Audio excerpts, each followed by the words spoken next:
کیا سوشلسٹ تنظیموں کا رکن ہونا اسلام میں جائز ہے؟ ہماری جتنی بھی یہاں پہ پولیٹیکل جماعتیں ہیں نا، سب کی کوئی نہ کوئی ایک ویژن تو ہے نا. جس طرح نون لیگ ہے، یہ کیپٹلزم کی طرف مائل ہے. ظاہر دنیا میں معیشت کے نظام ہے، اور جو پیپلز پارٹی ہے وہ سوشلزم کی طرف مائل ہے، لیکن اس کو انہوں نے ماڈیفائی کیا ہوا ہے. ظاہر ہے سوشلزم سے مراد کوئی ڈینائل آف گاڈ نہیں ہے، یہ معاشی نظام ہے جس کی اپنی خوبیاں بھی ہیں اور خامیاں بھی ہیں. کیپٹلزم کی اپنی خوبیاں بھی ہیں، خامیاں بھی ہیں. اسلام ان دونوں کے درمیان ہے. ساری چیزیں سوشلزم والی بھی نہیں، ساری کیپٹلزم والی بھی نہیں. تو ٹھیک ہے آپ کوئی تنظیم جوائن کرنا چاہتے ہیں، لیکن وہ پولیٹیکل جماعت کے طور پر ہو، ریلیجن کے طور پر نہیں. دیکھیں چائنا جب تک سوشلزم کو پیور سینس میں لے کر چلتا رہا، اس نے ترقی نہیں کی ہے. جیسے ہی انہوں نے اس میں تڑکا لگایا کیپٹلزم کا، امریکہ کے ذریعے انہوں نے انڈسٹریز لگائی اپنے ملک میں، اور دیکھیں 30 سال میں وہ 90% لوگوں کو پاورٹی سرکل سے باہر لے کے آ گئے. معجزہ دنیا میں اگر آپ نے کوئی دیکھنا ہے نا زندہ معجزہ، تو وہ آپ چائنا کو دیکھیں کہ 30 سال میں غریب ترین قوم دنیا کی، اور آبادی بھی ایسی کہ دنیا کا 5واں حصہ وہاں پہ رہ رہا ہے. یاد ہوگا بندے تھوڑے سے ترقی کر گئے سنگاپور کی طرح یا باقی جگہوں کی طرح. اتنی آبادی اور غربت سے انہوں نے نکال لیا.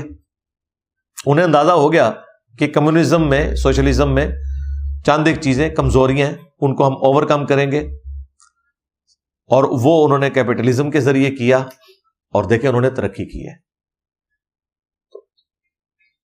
وقت کے ساتھ انہوں نے چیزوں کو لرن کیا، اس لیے وہ آج یہاں تک پہنچے ہیں. باقی لوگوں کو چونکہ ہسٹری پتہ نہیں ہے، اس لیے لوگ آ کے نا مطلب عجیب و غریب قسم کی باتیں کرتے ہیں، اور انسان کو بڑا دکھ ہوتا ہے کہ پڑھے لکھے لوگ بھی ایسی باتیں کرتے ہیں جس کا نہ کوئی ہسٹری سے تعلق ہوتا ہے، نہ کوئی حقیقت سے تعلق ہوتا ہے. ابھی اگلے دن رمضان نشریات میں ہمارے ایک بھائی ہیں، نام لیے بغیر میں پھر وہ کلپنگ شروع کر دیتے ہیں لوگ، تو وہ مجھے جواب دیتے ہوئے کہہ رہے تھے کہ جی چائنا کے پاس کون سا ایسا اسلحہ تھا کہ انہوں نے ترقی کر لی ہے امریکہ کے مقابلے کے اوپر. میں جب بتا رہا تھا بھائی جب تک آپ اسرائیل اور امریکہ کے مقابلے پر اسلحہ نہیں بنا لیتے، سائنس میں ترقی نہیں کرتے، ہم ان سے نہیں لڑ سکتے. وہ ادھر آ کے ان 25 کروڑ کو بھی مار کے چلے جائیں گے. اور اسلام نے آپ کو یہ نہیں کہا کہ آپ نے چند ہزار کے پیچھے ساروں کو مروا دینا ہے. قرآن میں سورہ النساء میں آیا کہ جس قوم سے تمہارا معاہدہ ہے نا، اگر اس نے تمہارا کوئی بندہ مار دیا تو تم نے اس کے اوپر چڑھائی نہیں کرنی، پھر معاہدے کو آپ نے فالو کر کے نارمز کے ذریعے لے کے معاملے کو چلنا ہے. ان کو پتہ ہی نہیں اسلام کا سیاسی نظام کیا ہے. یہ تو یہ کہتے ہیں جی IMF قرضہ منگے تھے، کوئی آیا جے غوری. تو اوقات کو بات کرو کرنے والی. تو کہہ رہے چائنا کیسے اوپر آ گیا. بھائی چائنا کو امریکہ ہی اوپر لے کے آیا. پچھلے 300 سال میں دنیا کے جس ملک نے بھی ترقی کی ہے اس کے پیچھے امریکہ کا ہاتھ ہے. امریکہ نے اپنے آپ کو ورلڈ چیمپئن ثابت کیا ہے.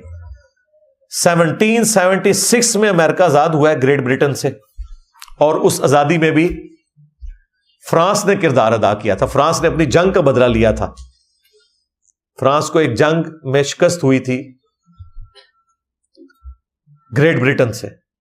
تو جب یہ فریڈم کی سٹرگل شروع ہوئی امریکہ میں تو فرانس نے امریکہ کی مدد کی، اور یہ اسٹیچو آف لبرٹی جو آپ کو نظر آتا ہے نا امریکہ کا، یہ فرانس نے گفٹ کیا ہوا ہے ان کو. خیر امریکہ کیا وہ اس نے آزادی کیا حاصل کی، وہ تو پھر آج تک سپر پاور ہے. 1776 سے لے کے 1776 اور آج 2024. پھر اللہ نے ان کو ریسورسز بھی ایسے دیے ہیں، پھر دنیا سے الگ تھلگ رکھا ہے، وہاں کو پہنچ بھی نہیں سکتا، بالکل دور سمندروں میں. وہ جہاں چاہے اپنے اڈے بنا لیتے ہیں، ادھر پہنچنے کے لیے کون پہنچے. تو جتنی ترقی ہوئی ہے ان پچھلے آپ کو 250-300 سال میں، امریکہ اس کے پیچھے جی، سیدھی سی بات ہے. سائیں وہ ہیں جی، وہ ہیں سپر پاور، کوئی شک نہیں اس کے اندر. ورلڈ وار 2 امریکہ نے جتوائی ہے. تو ہمارے بھائی وہ کہہ رہے تھے جی چائنا کہاں سے ترقی، اور چائنا بھائی امریکہ کا حامی تھا ورلڈ وار 2 میں. یہ جو 5 بڑے ملک ہیں نا جو ویٹو پاور ہے جن کے پاس، سیکورٹی کونسل کے مستقل ممبران، یہ 5 وہ ہیں جنہوں نے ورلڈ وار 2 جیتی تھی. الائیڈ پاورز ان کو کہا جاتا ہے. 2 ایشین ہیں، چائنا اور رشیا. 2 یورپین ہیں، UK اور فرانس اور ایک امریکہ، یہ 5 ہیں. یہ دنیا کی پالیٹکس کے 5 تن پاک ہیں، سمجھ لیں آپ. ایلیٹ جن کے پاس پاور ہے، چاہے ہمیں برا لگے، سیدھی سی بات ہے. لیکن ہم کہتے ہیں نہیں، ہم تو ہیں پاکستانی، ہم تو جیتیں گے. پھر جیت لو، محنت بھی نہیں کریں گے، ہم جیتیں گے کیونکہ ہم تو ہیں پاکستانی، ہم تو جیتیں گے. او بھائی، اللہ تو نہیں یہ کہتا. اللہ تو کہتا ہے لیس للانسان الا ما سعی. انسان کے لیے وہی ہے جس کے لیے وہ کوشش کرتا ہے، دنیا میں بھی آخرت میں بھی. ہاں، تقدیر پھر بھی غالب آ سکتی ہے امتحان کے طور پر، جو آپ کوشش کریں نہ ملے. جو مولا علی کا قول ہے، میں نے اپنے ارادوں کے ٹوٹنے سے اللہ کو پہچانا ہے. سب کچھ ٹھیک تھا، رزلٹ میرے حق میں نہیں آیا، اللہ کی مرضی. یہ بھی ہو سکتا ہے. تو پھر وہ مثال دے رہے ہیں جی جاپان. بھائی جاپان کی ساری ترقی امریکہ نے کروائی ہے، اور جاپان ورلڈ وار 2 سے پہلے بھی ترقی یافتہ ملک تھا. پرل ہاربر کے اوپر جب حملہ کیا انہوں نے، دیکھا اس زمانے میں ان کے پاس کتنے جہاز تھے. ٹوئٹا کار اس وقت امریکہ جاپان سے لیتا تھا ورلڈ وار 2 سے پہلے. ٹوئٹا دنیا پہ چھائی ہوئی تھی. ہونڈا تو بعد میں آئی نا، جب ورلڈ وار 2 میں غربت آ گئی اور لوگ کار افورڈ نہیں کر سکتے تھے. ہونڈا نام کا حضرت ہونڈا تھے، ایک ان کا نام تھا ہونڈا. حضرت ہونڈا نے پھر کہا کہ ٹھیک ہے، گاڑیاں تو نہیں، اس نے پرانے انجن جو ہے وہ موٹر بائکس میں لگا کے، تو سائیکل کو موٹر بائک بنا کے، تو اس طرح سلسلہ پھر آہستہ آہستہ گاڑیاں بنانی شروع کی. آج حضرت ہونڈا کا فیض پوری دنیا میں. حضرت ٹوئٹا کو بھی پیچھے چھوڑ دیا. تو جاپان تو اس وقت بھی ترقی کر گیا تھا. پاکستان نے تو آج تک ترقی کی نہیں نا. ترقی کے بعد ان پہ زوال آیا جو ورلڈ وار 2 میں وہ جنگ ہارے. لیکن چونکہ ان کے اوپر 2 ایٹم بم گرے تھے، پھر دنیا کی ہمدردی ان کی طرف ہوئی. پھر تھوڑی سی اشک پوشی کی امریکہ نے بھی کہ آپ کے ساتھ زیادتی ہوئی ہے، چلے میں آپ کو فنڈ کروں گا. پھر جاپان کو انہوں نے قرضہ دیا، اور اس زمانے میں پاکستان نے بھی قرضہ دیا ہوا ہے جاپان کو. آپ کو پتہ ہے جاپان بالکل ہی رہ گیا تھا نا، تو پاکستان نے قرضہ دیا تھا جاپان کو. آج تک ہم فخری بتاتے ہیں، بس ہمارے پاس یہی ہے جی. ایمریٹس جو ہے وہ PIA نے لانچ کی تھی، اور PIA نے ادو کی تھی لانچ. ہوں کتنے جے پرانی گلا یاد کر کر کے روو. تو جاپان میں ساری انویسٹمنٹ امریکہ نے کی، کرتے کرتے ترقی کر کے آج امریکہ کو پیچھے چھوڑ گئے ہیں وہ ٹیکنالوجی میں. تو بھائی وہی ہیں غوث وقت امریکہ ہے. ہاں، پالیٹکس کا. جرمنی، اللہ کے بندو، جرمنی تو دنیا میں ماڈرن جتنی بھی انوینشنز ہیں ان کے پیچھے جرمنی ہے. خواہ وہ کیمسٹری کی فیلڈ میں ہو، میکینیکل کی فیلڈ میں ہو، ایٹامک انرجی کی فیلڈ میں ہو، اسپیس کی فیلڈ میں، سب کچھ جرمنی ٹاپ کے اوپر تھا. آئنسٹائن کہاں سے تھا؟ جرمنی سے تھا. امریکہ نے کتنے سائنٹسٹ، امریکہ اور رشیا نے جرمن کے لیے تھے. اس لیے تو ہٹلر نے پوری دنیا کو آگے لگا لیا تھا. ان کی جو فضائیہ اس وقت کدھر پہنچی ہوئی تھی، تو ٹیکنالوجی تھی جرمنی کے پاس. ورلڈ وار 2 میں وہ اپنی غلط پالیسیز کی وجہ سے ہار گئے. تو پھر جرمنی کا جو وزیر اعظم اس وقت بنا تھا، اس نے سب سے پہلے یورپ سے معافی مانگی، امریکہ سے جا کے معافی مانگی کہ یہ کھر دماغ ہمارے پہ مسلط ہوا تھا ہٹلر، اس کے گناہوں کی سزا ہماری عوام کو نہ دے. ہم اکٹھے رہتے ہیں، صلح کر کے آگے چلیں گے، ہمارے ساتھ دوستی کریں. یورپین نے کہا ٹھیک ہے جی، دوستی کریں گے، آپ کو قرضے بھی دیں گے. امریکہ نے آ کے جرمنی میں انڈسٹریز لگائی ہیں. آج دنیا میں 5 ٹاپ کے ملکوں میں جو اکانومی ہے اس میں جرمنی آ گیا. پیچھے کون ہے؟ غوث وقت امریکہ. اسرائیل کے پیچھے کون؟ غوث وقت امریکہ. اور آپ کہتے ہیں کہ جی ایبسولوٹلی ناٹ، اور نہ سو تہاڈی اوقات، ایبسولوٹلی ناٹ.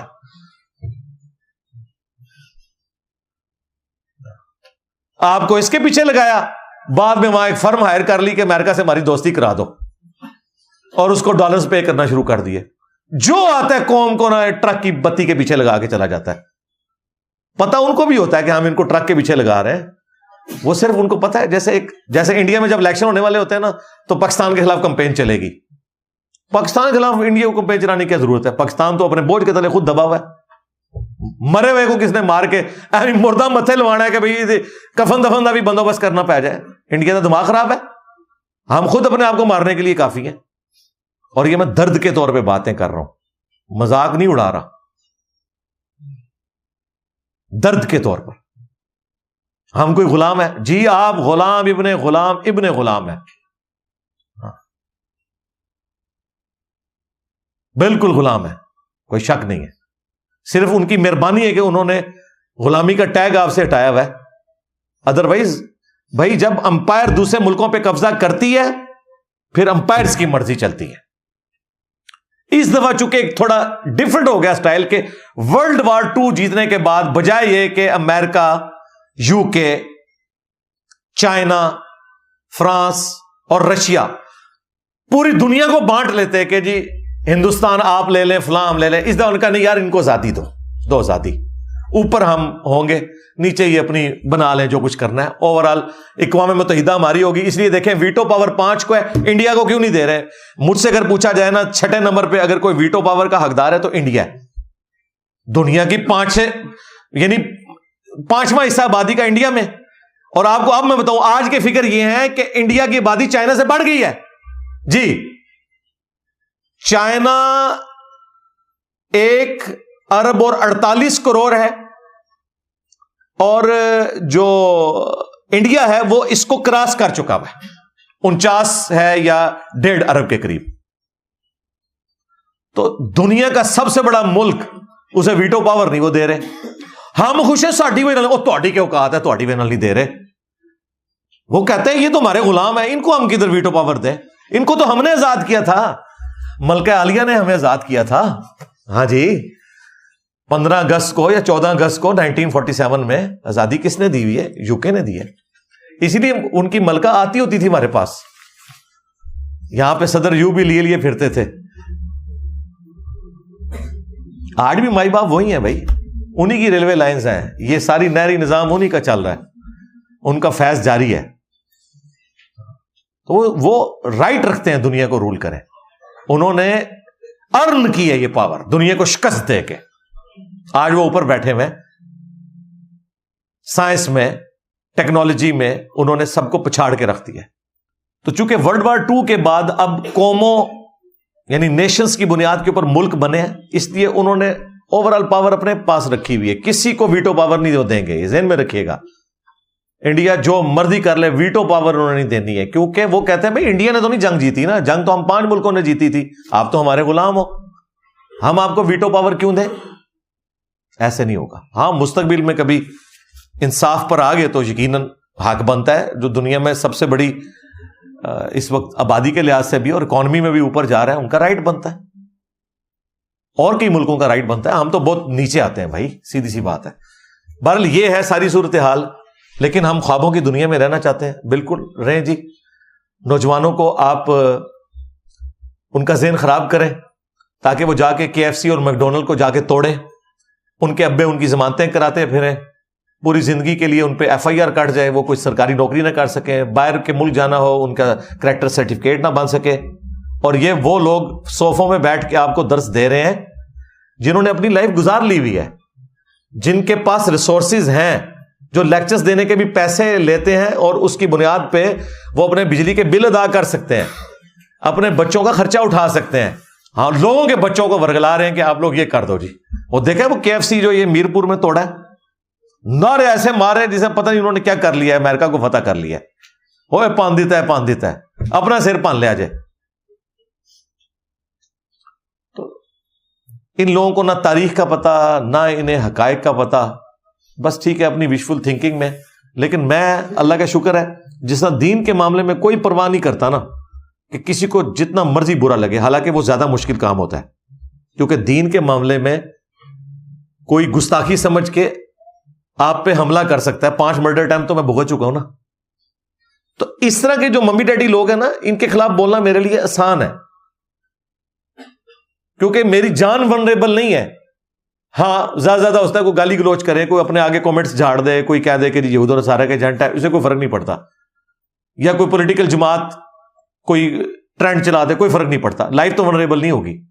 میں نے تو اپنی لائف سٹیک پہ لگائی ہے مولویوں سے پنگا لے کے. تو اس طرح کے لوگ بھی جو مس گائیڈ کر رہے ہیں ہمارے بچوں کو، میں انہیں ریئلٹی بتاؤں گا. کہ ایسا تو نہیں ہوتا بھائی، ایسا نہیں ہوتا. حقائق کی دنیا میں رہے، خوابوں کی دنیا سے باہر نکلے.